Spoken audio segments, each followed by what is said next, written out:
ತೀರ್ಥಹಳ್ಳಿ 2026 ವಿಶೇಷವಾದಂಥ ಜಾತ್ರಾ ಮಹೋತ್ಸವ ಇವತ್ತಿನಿಂದ ಪ್ರಾರಂಭ. 9 ದಿನಗಳ ಪರ್ಯಂತ ಧಾರ್ಮಿಕ ಕಾರ್ಯಕ್ರಮ ಹಾಗೆ ಅನ್ನ ಸಂತರ್ಪಣೆ, ಸಂಜೆ ವಿಶೇಷವಾಗಿ ಸಾಂಸ್ಕೃತಿಕ ಕಾರ್ಯಕ್ರಮಗಳಿವೆ. 9 ದಿನಗಳ ಪರ್ಯಂತ ವಿಶೇಷವಾದಂಥ ದೇವತಾ ಆರಾಧನೆಯನ್ನು ಮಾಡಲಿಕ್ಕೋಸ್ಕರ ದೇವಸ್ಥಾನದ ಸಮಿತಿಗಳು, ಅಧ್ಯಕ್ಷರು ಹಾಗೆ ಭಕ್ತಾದಿಗಳು ಎಲ್ಲ ಸೇರಿ ವರ್ಷದಿಂದ ವರ್ಷಕ್ಕೆ ವೈಭವ ಮತ್ತು ವಿಜೃಂಭಣೆಯಿಂದ ಈ ಒಂದು ದೇವತಾ ಕಾರ್ಯಕ್ರಮ ಮಾಡಲಿಕ್ಕೆ ಸಂಕಲ್ಪವನ್ನು ಮಾಡಿದ್ದಾರೆ. ಇವತ್ತು ಮಂಗಳವಾರ ಅಮ್ಮನವ ಮಾರಿ ಜಾತ್ರೆಯನ್ನು ಪ್ರಾರಂಭ. ಇದು ಮಧ್ಯಾಹ್ನ 2 ಗಂಟೆಗೆ ನಡೆದಿದೆ. ವಿಶೇಷವಾದಂಥ ಕಲಶ ಪೂಜೆ ಹಾಗೆ ವಿಶೇಷವಾದಂಥ ಜಲಿಕಾ ಪಾರಾಯಣ ಹಾಗೆ ಸಹಸ್ರನಾಮ, ಅಷ್ಟೋತ್ತರ, ದಶದಿ ಎಲ್ಲ ಪೂಜೆಗಳು ಕೂಡ 12 ಗಂಟೆಗೆ ಮುಗಿಯುತ್ತದೆ. 12 ಗಂಟೆಗೆ ಮಹಾಮಂಗಳಾರತಿ, ಆ ನಂತರ ರಾಶಿ ಪೂಜೆ ಆಗಿ ಅನ್ನ ಸಂತರ್ಪಣೆ ಪ್ರಾರಂಭ ಆಗುತ್ತೆ. ಮಧ್ಯಾಹ್ನ 2 ಗಂಟೆಗೆ ದರ್ಶನ ಪ್ರಾರಂಭವಾಗಿ ದರ್ಶನದಲ್ಲಿ ಅಮ್ಮನವರ ಆಳಿಕೆಯಾದ ನಂತರ ವಿಶೇಷವಾಗಿ ಅಮ್ಮನವರ ಸಾನ್ನಿಧ್ಯದಲ್ಲಿ ಮಾರಿ ಸಾರ್ವಜನಿಕ ವಿಶೇಷವಾದಂಥ ಒಂದು ಧಾರ್ಮಿಕ ಕಾರ್ಯಕ್ರಮವನ್ನು ಮಾಡ್ತಾರೆ.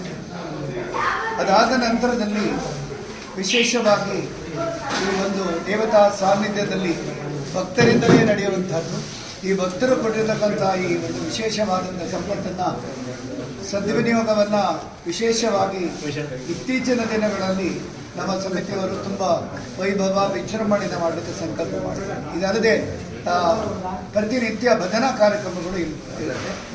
ಸಂಜೆ ಸಾಂಸ್ಕೃತಿಕ ಕಾರ್ಯಕ್ರಮ, ಮಧ್ಯಾಹ್ನ ಪ್ರತಿನಿತ್ಯ ವಿಶೇಷವಾದಂಥ ಪಾರಾಯಣ ಹಾಗೆ ಸಹಸ್ರನಾಮ, ಅಷ್ಟೋತ್ತರ, ದಶಗಳು 3 ದಿನಗಳ ಕಾಲ ಅಮ್ಮನವರ ಸನ್ನಿಧಿಯಲ್ಲಿ ಸಂಜೆ ವಿಶೇಷವಾದಂಥ ರಂಗಪೂಜೆಯನ್ನು ಮಾಡ್ತಾರೆ. ಆನಂತರ ಶನಿವಾರ 21ನೇ ತಾರೀಕು ಅವತ್ತು ಅಮ್ಮನವರ ವಿಶೇಷವಾದಂಥ ಸೇವೆ ಚಂಡಿಕಾ ಹೋಮವನ್ನು ಮಾಡ್ತಾರೆ. ಭಕ್ತಾದಿಗಳ ಒಂದು